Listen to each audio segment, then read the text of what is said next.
Dobar dan prijatelji, dobrodošli na moj kanal.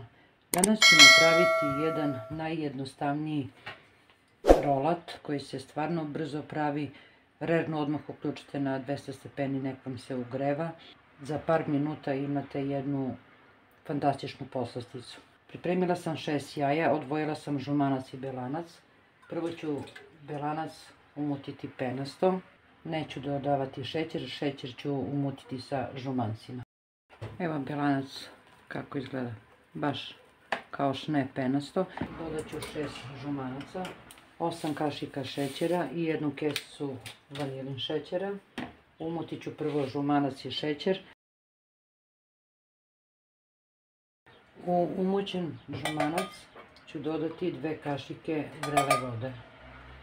I mutit ću još kratko da se lepo sjedini.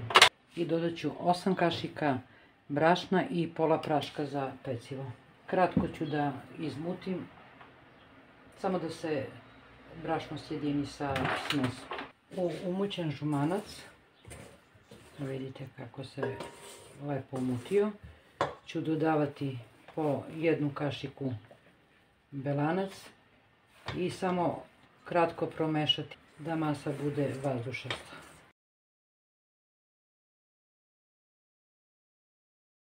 Smes usipamo u pleh obložen pek papirom 30 puta 30 ili ako želite tanju koru 35 puta 35. I ide na pečenje jedno 15 minuta, sad sve zavisi i od vaše rerne. Kora se ispekla i okrenut ću je.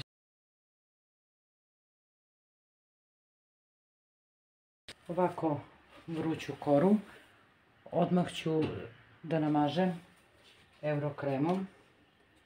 Bilo koji eurokrem imate možete da stavite. Razmazat ću svuda.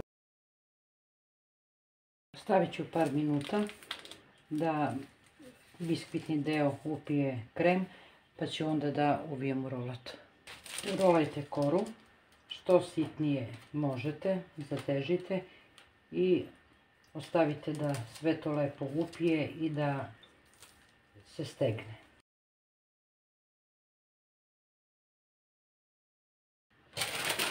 I ću ovako ohvatiti i ostaviti da se stegne i da se ohladi. Evo rolat je ostajao, stego se preko rolata. Dok je još vruć, možete namazati eurokrem pa posuti seckanim lešnicima ili orosima, kako god želite da se ukrasi. Ja ovako najjednostavnije. Evo da vam pokažem i presek. Mekan je, fantastičan rolat. Evo, gledajte kako izgleda. Fantastično mekan, jedan super brzi rolat. Nadam se da će vam se svidjeti. Vidjeli ste jako brzo, a verujte da je i veoma ukusan. To bi bilo za danas sa mog kanala.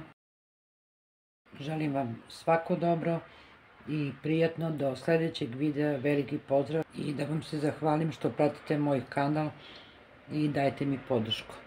Svako dobro i prijatno.